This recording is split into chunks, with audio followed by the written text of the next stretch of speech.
میں نے اپنی عمر بتائی اور ان کی پوچھی تو معلوم ہوا 95 برس کے تھے اور ان کی والدہ کا انتقال 105 برس کی عمر میں ہوا تھا۔ میں نے ذرا ہچکچاہٹ سے پوچھا کہ اچھی صحت کا راز تو بتائیں۔ کہنے لگے بس بیمار نہ پڑو۔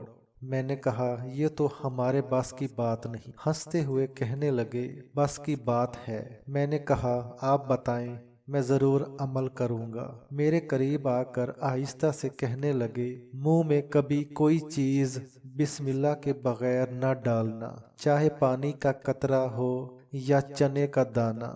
میں خاموش سا ہو گیا۔ پھر کہنے لگے اللہ نے کوئی چیز بے مقصد اور بلا وجہ نہیں بنائی۔ ہر چیز میں ایک حکمت ہے اور اس میں فائدے اور نقصان دونوں پوشیدہ ہیں۔ جب ہم کوئی بھی چیز بسم اللہ پڑھ کر منہ میں ڈالتے ہیں تو اللہ اس میں سے نقصان نکال دیتا ہے۔ ہمیشہ بسم اللہ پڑھ کر کھاؤ پیو اور دل میں بار بار خالق کا شکر ادا کرتے رہو، اور جب ختم کر لو تو بھی ہاتھ اٹھا کر شکر ادا کرو، کبھی بیمار نہ پڑو گے۔ میری آنکھیں تر ہو چکی تھیں۔ ہماری مسجدوں کے ملا اور عالموں سے یہ کتنا بڑا عالم تھا۔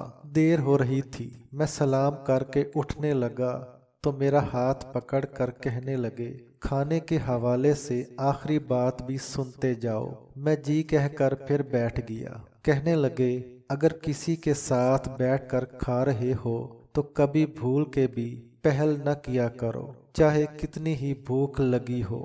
پہلے سامنے والے کی پلیٹ میں ڈالو اور وہ جب تک لقمہ اپنے منہ میں نہ رکھ لے تم نہ شروع کیا کرو۔ میری ہمت نہیں پڑ رہی تھی کہ اس کا فائدہ پوچھوں، لیکن وہ خود ہی کہنے لگے یہ تمہارے کھانے کا صدقہ ادا ہو گیا، اور ساتھ ہی اللہ بھی راضی ہوا کہ تم نے پہلے اس کے بندے کا خیال کیا۔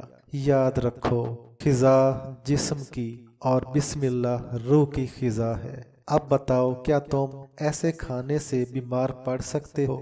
میں بے ساختہ ان کے چہرے پر اپنے دونوں ہاتھ رکھ کر تیزی سے جانے کے لیے مڑ گیا کہ دین کی چھوٹی چھوٹی باتوں سے ہم اور ہماری اولاد کتنی محروم ہے۔